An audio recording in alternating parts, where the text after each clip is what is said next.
This is today's the Hindu newspaper analysis session. Today we will discuss mainly four issues. The first issue is what are the rules on judicial transfers. The second issue is why has X sued the government over Sahyog portal. And the third issue is related to tuberculosis in India and in world. And the fourth issue is India's coal reliance rise to 79% in financial year 24 despite central's renewable push.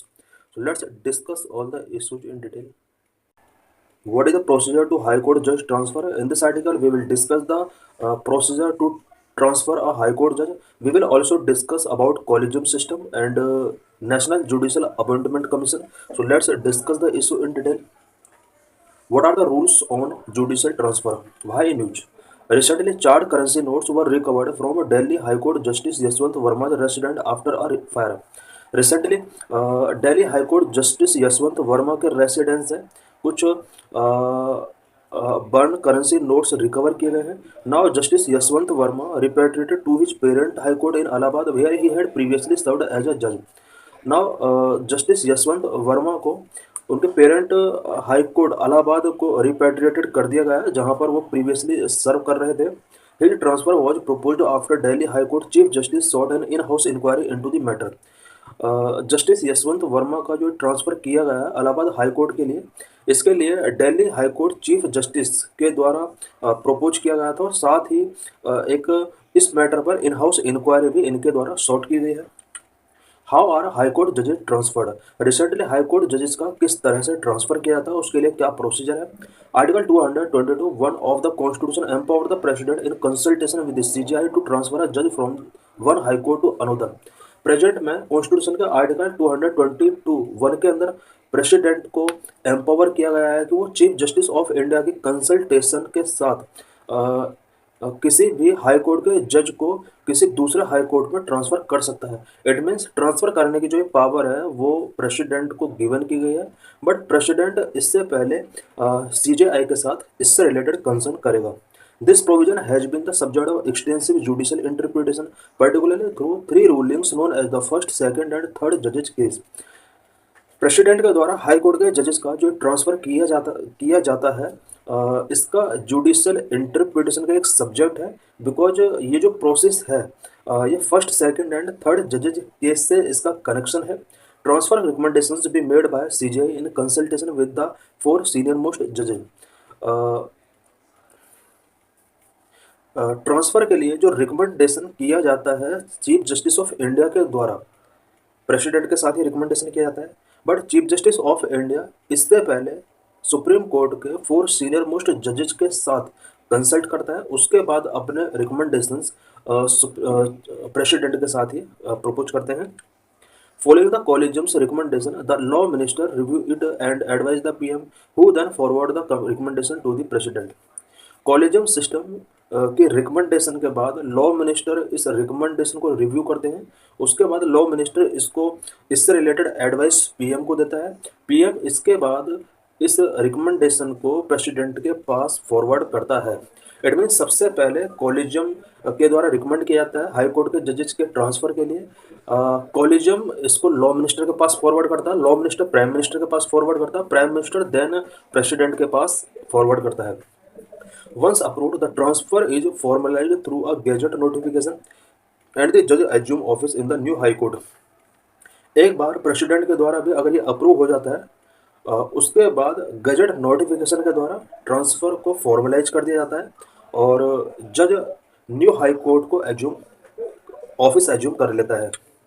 What are first, second and third जजेज case of supreme court? Supreme court के first, second and third जजेज case क्या रहे हैं? First जजेज case 1981 का case है. The ruling gave the executive primacy over the judiciary in judicial appointment and transfer for the next 12 month. First जजेज case में यहाँ पर जुडिशियल अपॉइंटमेंट एंड ट्रांसफर से रिलेटेड प्राइमेसी एग्जीक्यूटिव को गिवन किया गया था. इट मीन्स यहाँ पर जुडिशियरी को प्राइमेसी गिवन नहीं की गई थी और ये जो प्राइमेसी गिवन की गई थी एग्जीक्यूटिव के लिए ये नेक्स्ट 12 ईयर्स. इट मीन्स 1981 के बाद जो नेक्स्ट 12 ईयर्स हैं इस 12 ईयर टाइम पीरियड के लिए यहाँ पर एग्जीक्यूटिव को प्राइमेसी गिवन की गई थी. It declared that the primacy of the CJI's recommendation on judicial appointment and transfer can be refused for cogent reasons. First जजेस केस के अंदर यह डिक्लेयर किया गया कि जुडिशियल अपॉइंटमेंट या ट्रांसफर से रिलेटेड सीजेआई की प्राइमेसी को कोजेंट रीजन से रिफ्यूज किया जा सकता है। अगर प्रेसिडेंट चाहे तो वो रिफ्यूज कर सकता है। इट मीन्स फर्स्ट जजेस केस में जो जजेस के ट्रांसफर या अपॉइंटमेंट से रिलेटेड जो मोर पावर गिवन की गई थी वो एग्जीक्यूटिव को गिवन की गई थी। Second Judges Case 1993. Supreme Court introduced the collegium system, holding that consultation really meant concurrence. Second Judges Case 1993 का केस है। इट मीन्स अबाउट 11-12 ईयर के बाद यहाँ पर सेकेंड जजेस केस आता है। इस जजेस केस के थ्रू यहाँ पर कॉलेजियम सिस्टम का इंट्रोड्यूस होता है और इस जजमेंट में डिक्लेयर कर दिया जाता है कि कंसल्टेशन का जो मीनिंग होगा वो कॉन्करेंस ही होगा। Court institutionalise the collegium system. Second जजेस केस के थ्रू कोर्ट ने कॉलेजियम सिस्टम को इंस्टीट्यूशनलाइज कर दिया। The ruling establish that in the event of a disagreement between the president and CJI the latter's opinion would privilege. Second जज case का जो ruling था उस रूलिंग के अंदर ये इस्टेब्लिश किया गया कि प्रेसिडेंट एंड सीजेआई के बीच में अगर जजेस के अपॉइंटमेंट या ट्रांसफर से रिलेटेड डिसएग्रीमेंट होते हैं तो इस केस में सीजेआई का जो ओपिनियन है वो प्रिवेल होगा। It added that it was not the CJI's individual opinion but an institutional opinion formed in consultation with the two senior most judges in the Supreme Court. इस ruling में add किया गया कि CJI का जो opinion है president के before वो सिर्फ सीजेआई को ओपिनियन नहीं है बल्कि एक इंस्टीट्यूशनल ओपिनियन है जो कि सुप्रीम कोर्ट के टू सीनियर मोस्ट जज के साथ कंसल्ट करने के बाद प्रिपेयर किया गया है। इट मीन्स यहाँ पर सीजेआई जो कि प्रेसिडेंट को रिकमेंड करता है या प्रेसिडेंट सीजेआई से जो कंसल्ट करता है। सेकंड जजेस केस में ये फिक्स कर दिया गया कि प्रेसिडेंट का कंसल्टेशन करना अब कॉन्करेंस होगा और प्रेसिडेंट और सीजेआई के बीच में अगर डिसएग्रीमेंट होते हैं तो यहाँ पर सीजेआई को प्रिवेल किया जाएगा और साथ ही सीजेआई का जो ओपिनियन है वो एक इंडिविजुअल ओपिनियन नहीं है बल्कि एक इंस्टीट्यूशनल ओपिनियन है। इट मीन्स ये पूरी सुप्रीम कोर्ट के ओपिनियन को वहाँ पर रखा जा रहा है और उसके लिए सीजेआई सुप्रीम कोर्ट के टू सीनियर मोस्ट जजेस के साथ कंसल्ट करेगा तब अपना ओपिनियन प्रेसिडेंट के बिफोर रखेगा। थर्ड जजेस केस 1998। 5 ईयर के बाद यहाँ पर थर्ड जजेस केस आता है। Supreme Court on the President reference Article 143 expanded the collegium to a 5-member body comprising the CJI and 4 of his senior most colleague. Supreme court third जजेस case में supreme court ने यहाँ पर collegium system के membership को यहाँ पर increase किया है। अब ये 5-member बॉडी बन चुकी है जिसमें चीफ सीजेआई होते हैं एंड 4 सीनियर मोस्ट जजेज इसके मेंबर होते हैं। It mandated that transfer recommendations be made by the CJI in consultation with the 4 senior most judges.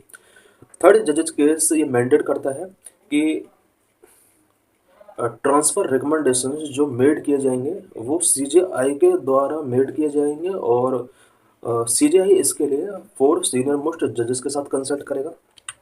What are the criticism? Indian judiciary में स्पेशली हाई कोर्ट के जजेस के appointment या transfer से related जो सिस्टम है या जो कॉलेजियम सिस्टम है इससे रिलेटेड क्या क्या क्रिटिसिज्म है। There are serious concern about judicial independence in India.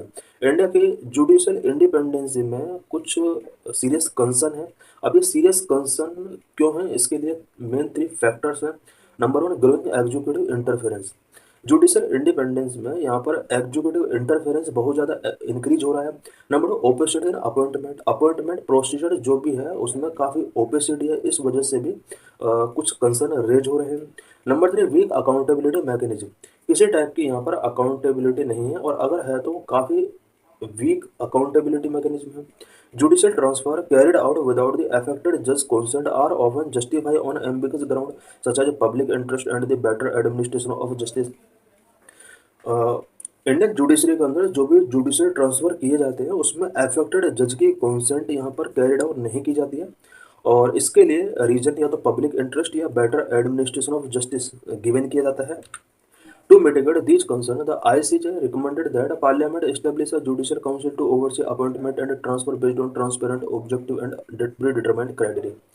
In concern को अगर हमें मिटिगेट करना है, आईसीजे ने ये रिकमेंड किया हुआ है कि पार्लियामेंट को जुडिशल काउंसिल एस्टेब्लिशमेंट करना चाहिए सो दैट, और ये जुडिशल काउंसिल जो होगी वो इंडियन जुडिशरी में अपॉइंटमेंट एंड ट्रांसफर से रिलेटेड इश्यूज को ओवरसी करेगी। What happened to national judicial appointment commission act? National judicial appointment commission act क्या था जिसको सुप्रीम कोर्ट ने स्टॉप कर दिया? To address concern over the collegium system's opacity, government in 2014 proposed reform to judicial appointment through NJAC।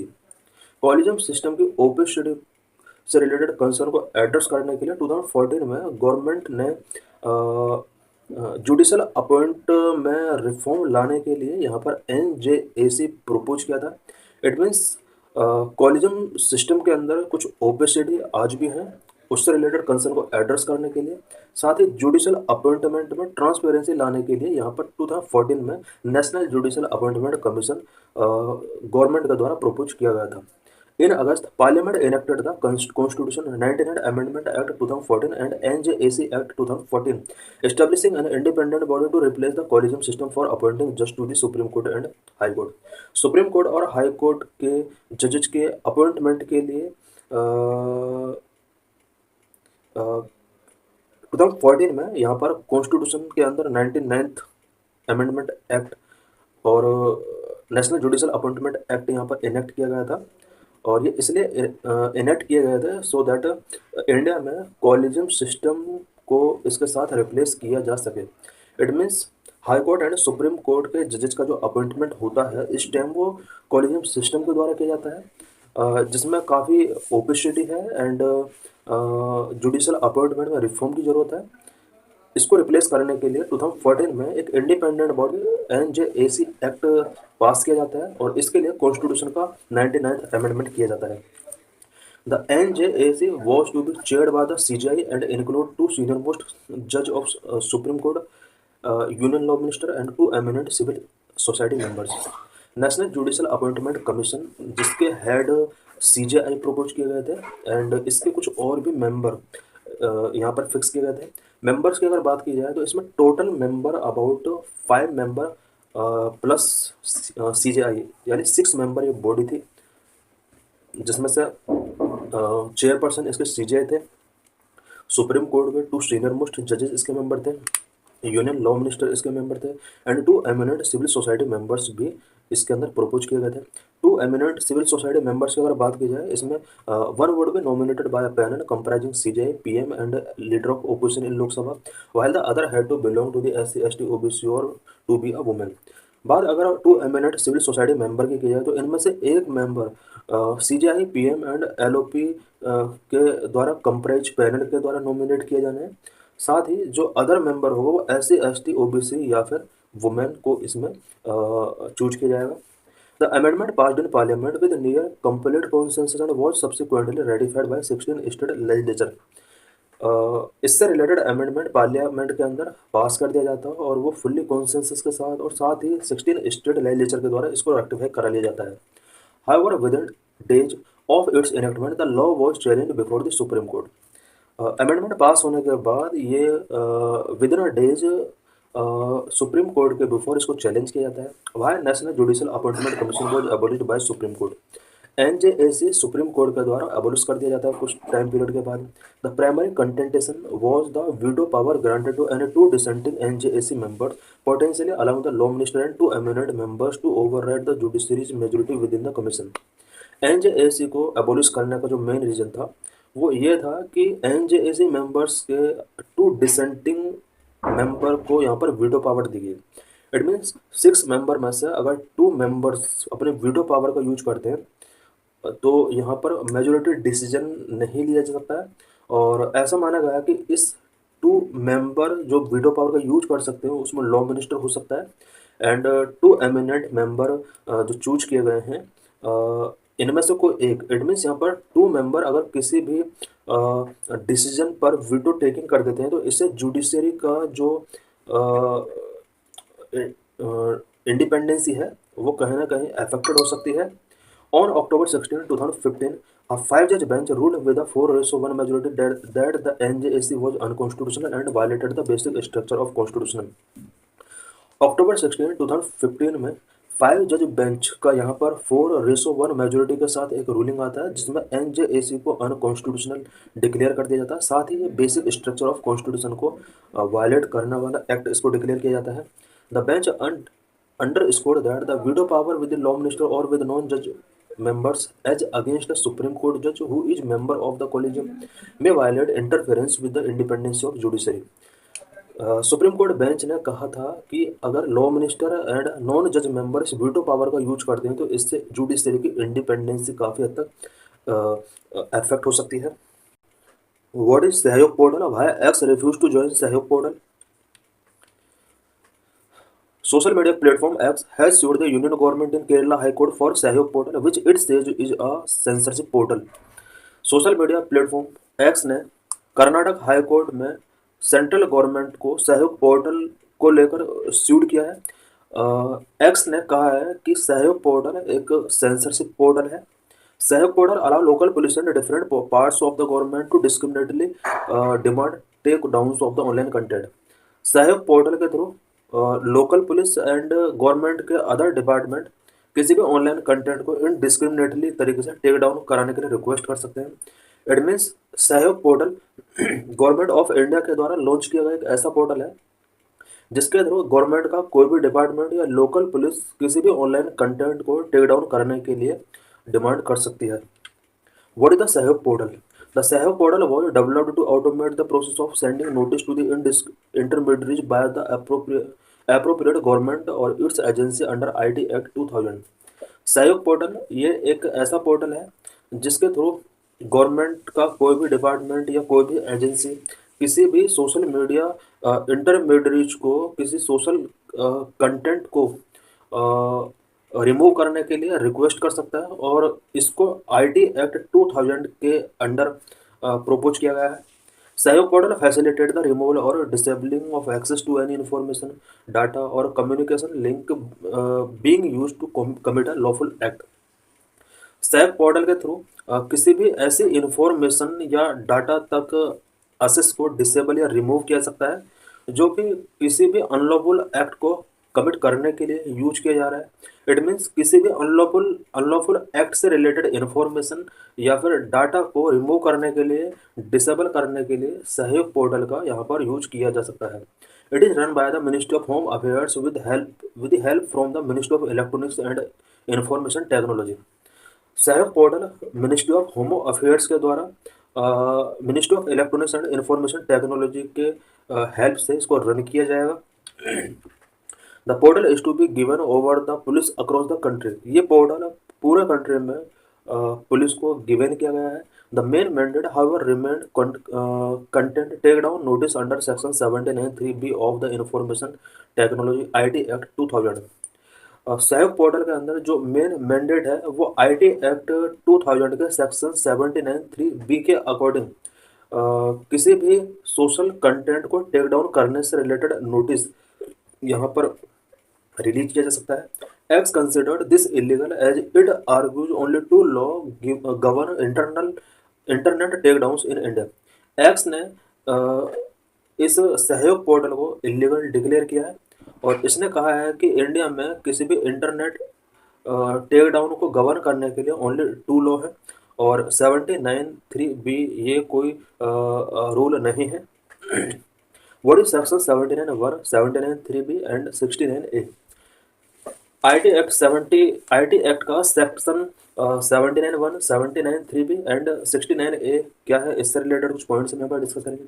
Section 79(1) of IT act give online platform are shield from legal liability for content posted by third party that is their users.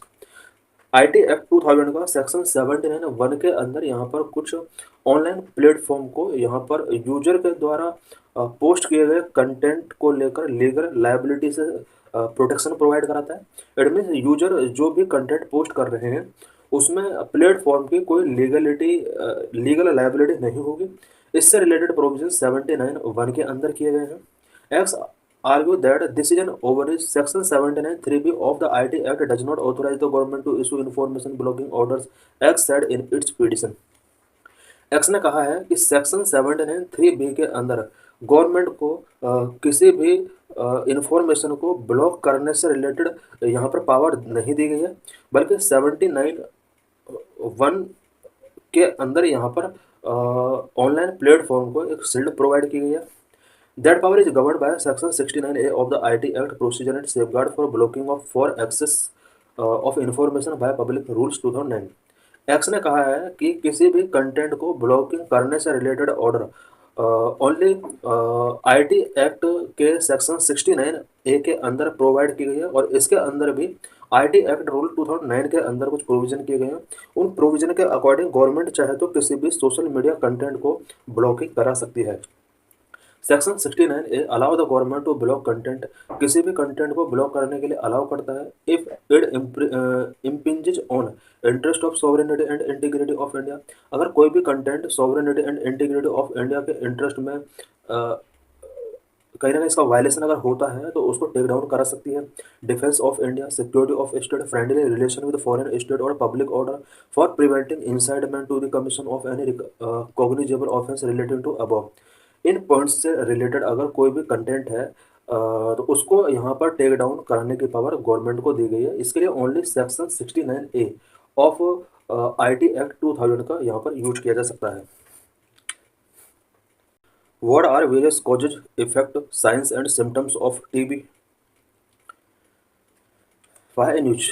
Every year, 24 March is observed as World TB Day to amplify the urgency of ending TB, the world's deadliest infectious disease. Every year 24 मार्च को world TB day के तौर पर observe किया जाता है। TB world का deadliest infectious disease है। This year's theme is yes we can end TB commit invest deliver, ये इस ईयर का इंडिया का थीम है। TB continue to devastate millions globally, inflicting severe health, social and economic consequences. TB millions of people को globally devastate कर रहा है और सीवर हेल्थ प्रॉब्लम से रेज कर रहा है। सोशल एंड इकोनॉमिक कंसिक्वेंसेज भी इसके नेगेटिवली तरीके से देखे जा सकते हैं। India has made substantial and tangible progress in TB care, adopting new study to detect, treat and prevent TB. India ने टीबी केयर सेक्टर में काफ़ी हद तक प्रोग्रेस किया है एंड टीबी से डिटेक्ट करने के लिए, इसको ट्रीट करने के लिए, प्रिवेंट करने के लिए न्यू स्ट्रेटजीज इंडिया ने अडॉप्ट की है। Since independence, India's public health system has delivered disease control services through primarily vertical health program, such as the National Tuberculosis Elimination Program. Independence से लेकर अब तक इंडिया के अंदर पब्लिक हेल्थ सिस्टम में काफ़ी हद तक प्रोग्रेस देखा गया है through primarily vertical health program such as national tuberculosis elimination program. What is the status of TB? TB का क्या स्टेटस है इंडिया में और वर्ल्ड में? Yearly cases in India about 2.8 million per year. India में per year about 2.8 million, it mean 28 lakh के आसपास TB cases notice किए जाते हैं। Contribute to more than 25% of the world's TB burden. पूरा वर्ल्ड के अंदर जितना टीबी बर्डन है उसका 25% के लिए इंडिया रिस्पॉन्सिबल है। More than half the TB patient in India seek private medical care. India में हाफ से ज़्यादा पेशेंट को यहाँ पर प्राइवेट मेडिकल केयर उन्हें टेकिंग करना पड़ता है। The current system of treatment of TB is confined to either public hospitals where treatment is given free but in an ambience which may not be welcoming, or in private hospitals where affordability is a major concern but the ambience is more welcoming. TB treatment का जो current system है वो या तो public hospitals या private hospitals के अंदर है। पब्लिक हॉस्पिटल्स की अगर बात की जाए तो यहाँ पर ट्रीटमेंट फ्री है बट उतना बेटर नहीं है जितना होना चाहिए। पब्लिक हॉस्पिटल्स की अगर बात की जाए तो यहाँ पर अफोर्डेबिलिटी सबसे बड़ा चैलेंज है, और यहाँ पर एम्बियंस की अगर बात की जाए तो वो काफ़ी मोर वेलकमिंग है। व्हाट आर की एरियाज ऑफ प्रोग्रेस? सम की areas of progress include number 1 expansion of molecular testing for rapid detection of TB and drug resistance. TB से रिलेटेड इंडिया ने क्या क्या प्रोग्रेस किया है? सबसे पहला अगर देखा जाए तो यहाँ पर टीबी के रैपिड डिटेक्शन के लिए मॉलिक्यूलर टेस्टिंग को एक्सपेंड किया गया है इंडिया के अंदर, एंड ड्रग रेजिस्टेंस को भी एक्सपेंड किया गया है। Introduction of the shorter all oral BPALM regimen, a combination of 4 drugs. BPALM 4 drugs का कॉम्बिनेशन है। बी का मीनिंग यहाँ पर बेडाकुलिन है, पी का मीनिंग यहाँ पे प्रिटोमेनिड है, एंड एल का मीनिंग यहाँ पे लाइनजोलिड है, एंड एम का मीनिंग यहाँ पर मैक्सीफ्लोरेक्सिन है। Number 3 doubling of the entitlement under the Nikshay Poshan Yojana for nutrition support to ₹1000 a month. TB patient के लिए निश्चय पोषण योजना के अंडर न्यूट्रिशनल सपोर्ट के लिए स्पेशली यहाँ पर 1000 रुपीज पर मंथ कर दिया गया है, जो कि पहले 500 रुपीज था। Roll out of TB preventive therapy, TB preventive therapy को रोल आउट किया गया है। An expanded role for communities through the involvement of TB survivors and champions. यहाँ पर जितने भी टीबी सर्वाइवर्स और चैंपियंस हैं उनको उनके इन्वॉल्वमेंट की कम्युनिटीज के लिए बहुत ज़्यादा ज़रूरत है, और इस रोल को यहाँ पर एक्सपेंड किया गया है। टीबी सर्वाइवर्स अपने एक्सपीरियंस को शेयर कर सकें जो करंट में पेशेंट हैं, और उनको लाइफ जीने के लिए मोटिवेट कर सकें। Impact of the role out of the strategies, in strategies को रोल आउट किया गया है इंडिया के अंदर, और इसके क्या क्या इम्पैक्ट हमने देखे हैं। The impact of the role out of these strategies can be seen in 17.7% decline in TB incidence in India from 237 पर 1 lakh population in 2015 to 195 per 1 lakh population in 2023, in tandem with a 21.4% reduction in TB related death। ये जितने भी अभी हमने strategies India के अंदर TB को लेकर डिस्कस की हैं, इसका असर ये हुआ है कि इंडिया में टीबी इंसिडेंस काफ़ी हद तक रिड्यूस हुए हैं। 2015 के कंपेयर में 2023 में अबाउट 17.7% का टीबी इंसिडेंस यहाँ पर डिक्लाइन हुआ है। 2015 में जहाँ पर 237 केसेस 1 लाख पॉपुलेशन पर थे, वहीं 2023 में ये केसेस 195 पर 1 लाख तक आया है। बाद अगर टीबी रिलेटेड डेथ की जाए तो यहाँ पर 21.4% टीबी रिलेटेड डेथ होती है। The chart work sold from central tuberculosis division India TB report 2024 and world health organisation global tuberculosis report 2025। Chart 1 and chart 2 compare the estimate from WHO global tuberculosis report 2022 for India and in the country model. हम देख सकते हैं यहाँ पर ये chart 1 है। Tuberculosis incidence in India has declined below 200 per lakh mark in 2022 compared to over 237 per lakh in 2015, a 16% decline। 2015 के compare में 2022 में कितना टीबी केसेस डिक्लाइन हुआ इंडिया के अंदर, उससे रिलेटेड एक चार्ट है। हम देख सकते हैं कि 2015 के कंपेयर में 2022 में 16% का रिडक्शन हुआ। अभी हमने इससे पहले देखा कि जहाँ पर 237 केसेस आया करते थे 1 लाख पॉपुलेशन में 2015 में, वही 2023 में केसेस जो थे वो 195 तक आया है। Chart TB mortality was 23 per lakh population with 18% decline compare to 2015। बात अगर टीबी मॉर्टेलिटी की है 2015 में पर लाख पॉपुलेशन पर अबाउट 28 पीपल का यहाँ पर डेथ होता था। करंट में ये 18% तक आ चुका है। करंट में 23 पर लाख तक आ चुका है। इट मीन्स यहाँ पर 18% का रिडक्शन हुआ है। द मैप सोच the chart show the TB score UT state and UTs में। हम देख सकते हैं कि किस स्टेट के अंदर टीबी से रिलेटेड प्रोग्रेस कितना हुआ है। जितना ज़्यादा डार्क कलर है उस स्टेट के अंदर टीबी को एलिमिनेट करने के लिए उतने ही बेटर एफर्ट हुए। Gujarat, Jammu and Kashmir, Punjab, Odisha, in countries के अंदर टीबी से रिलेटेड बेटर एफर्ट किए गए हैं। Decentralising TB care for all, the ambitious Ayushman Bharat national health protection scheme was launched in India in 2018 to provide universal health coverage for the Indian population. 2018 में Indian population को universal health coverage provide करने के लिए Ayushman Bharat national health protection scheme launch किया गया था। Today TB has been integrated within both key component of Ayushman Bharat. आज TB को आयुष्मान भारत के 2 की कंपोनेंट के साथ इंटीग्रेट कर दिया गया है। अब इसका 2 कंपोनेंट क्या क्या है। नंबर 1, प्रधानमंत्री जन आरोग्य योजना। प्रधानमंत्री जन आरोग्य योजना के साथ टीबी को इंटीग्रेट कर दिया गया है। Consider the world's largest insurance scheme. Pradhan Mantri Jan Arogya Yojana ये वर्ल्ड की लार्जेस्ट इंश्योरेंस स्कीम है। इस स्कीम के साथ टीबी को इंटीग्रेट किया गया है। Number 2, Ayushman Arogya Mandir, formerly known as health and wellness centres which provide comprehensive basket of primary health care service in rural and urban areas. Ayushman Bharat national health protection scheme का जो सेकंड कंपोनेंट है वो आयुष्मान आरोग्य मंदिर है। आयुष्मान आरोग्य मंदिर को primarily health and wellness centre के तौर पर जाना जाता था।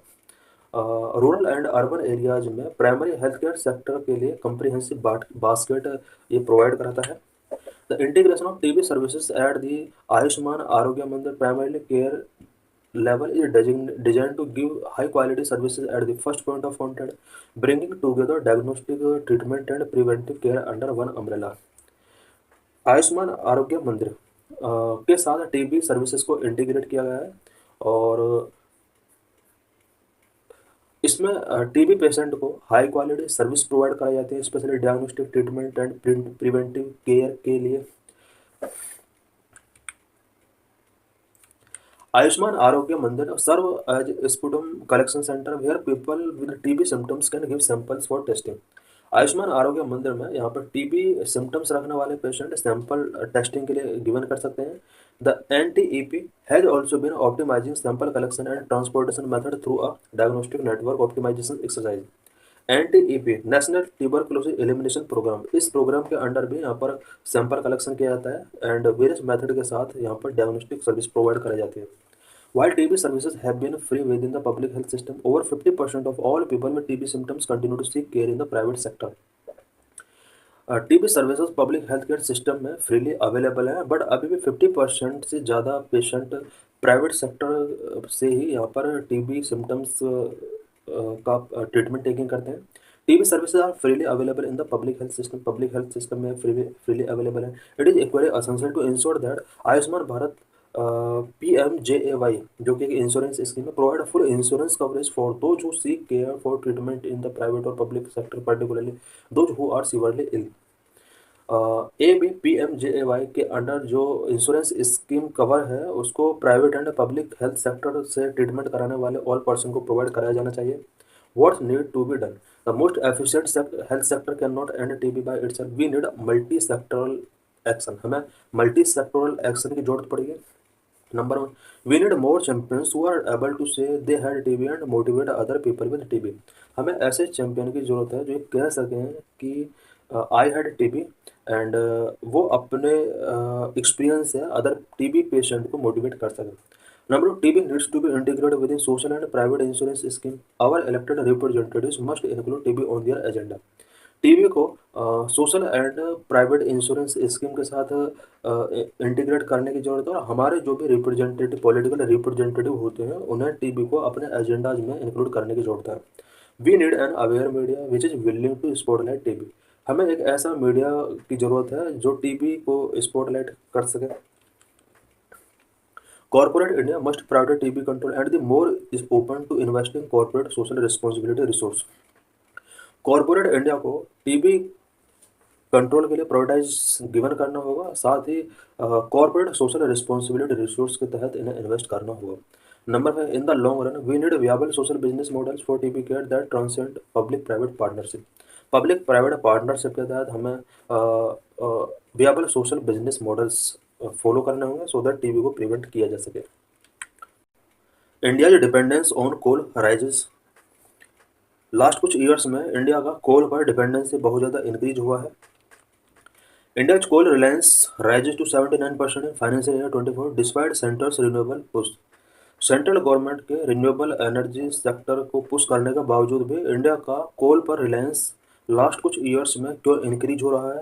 करंट में 79% तक इंक्रीज हो चुका है। The ministry of statistics and programme implementation energy statistics in India report 2025 MOSPI की ये 2025 की रिपोर्ट है। Key points of the report, इस रिपोर्ट की की पॉइंट्स क्या क्या हैं? The share of coal in India total energy generation increase to 79% in 2023-24, about 2% point more than previous year. Energy generation में कोल का जो शेयर है वो 79% तक पहुंच चुका है 2023-24 में। 2022-23 की अगर बात की जाए तो 77% इसका शेयर हुआ करता था। इट मीन्स इंडिया के अंदर जितना भी एनर्जी जनरेट किया जाता है वेरियस सोर्स के थ्रू किया जाता है, इसमें सबसे ज़्यादा 79% जो रोल है वो कोल का है। Coal had always constituted more than 70% of the total energy produce in the country since 2014-15। 2014-15 से इंडिया के अंदर जितना एनर्जी प्रोड्यूस किया जाता है ईयरली, उस एनर्जी प्रोड्यूस में कोयला का जो रोल है वो 70% से ज़्यादा रहा है हमेशा 2014-15 से। Crude oil share at 6% in 2023-24 has reduced from 14-15 when it was 11% in 2014-15। बात अगर क्रूड ऑयल के शेयर की जाए 14 में जहाँ 11% शेयर हुआ करता था ओवरऑल एनर्जी प्रोड्यूस करने के मैटर में, वहीं इसका जो शेयर है एनर्जी प्रोड्यूस करने के लिए 6% तक पहुंच चुका है। Natural gas was 7% in the total energy produced and slid from 9% in 2014-15। बात अगर नेचुरल गैस की जाए, नेचुरल गैस का जो रोल पहले था वो 9% हुआ करता था, अब वो 7% तक आ चुका है। इट मीन्स हम देख सकते हैं यहाँ पर क्रूड ऑयल और नेचुरल गैस का एनर्जी प्रोड्यूस में रोल 2014-15 के कंपेयर में रिड्यूस हुआ है, जबकि कोल का जो शेयर है वो इंक्रीज हुआ है। Renewable energy sources have not seen any meaningful rise in the share of the total energy produced in the past decade। Past decade में total energy produce में renewable energy source का share हमने यहाँ पर देख increase होते हुए नहीं देखा है। It means renewable energy source का जो शेयर है वो इंक्रीज नहीं हुआ है। The share of electricity produced from hydro, solar, nuclear and other renewable sources stood at 7% of the total share। Electricity produce करने के लिए हाइड्रो, सोलर, न्यूक्लियर का जो यूज किया जा रहा है वो 7% शेयर है इसका। दिस शेयर वॉज 6% in 2014-15 में इसका शेयर 6% था। Share of electricity from renewable sources in total energy production has always been under 10% in the past decade despite an active renewable push from the centre. Central government के active renewable push होने के बावजूद भी India में renewable resources के through electricity generate करने का जो परसेंटेज रहा है वो 10% के अंडर रहा है। इट मीन्स इंडिया में इलेक्ट्रिसिटी रिन्यूएबल एनर्जी सोर्स के थ्रू ओनली 10% ही किया जाता है, बाकी 90% अदर सोर्स के थ्रू किया जाता है। Almost 26% of India's coal supply is imported as per the data in 2019-20 it was at a decadal high of 31%। India में आज भी 26% कोयल का इंपोर्ट किया जाता है, जबकि 2019-20 में 31% कोयला अदर कंट्री से इंपोर्ट किया जाता था। इट मीन्स इंडिया के अंदर बहुत ज़्यादा कोयला का डिपोजिशन है, उसके बाद भी इंडिया को कोयला बाहर से इंपोर्ट कराना पड़ता है।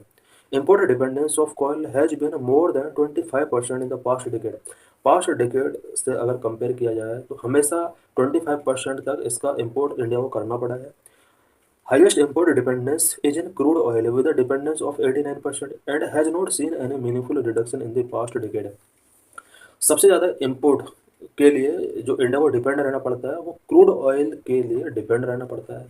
अबाउट 89% क्रूड ऑयल इंडिया को बाहर से मंगवाना पड़ता है, जबकि बहुत ही कम यहाँ पर प्रोडक्शन होता है इंडिया के अंदर।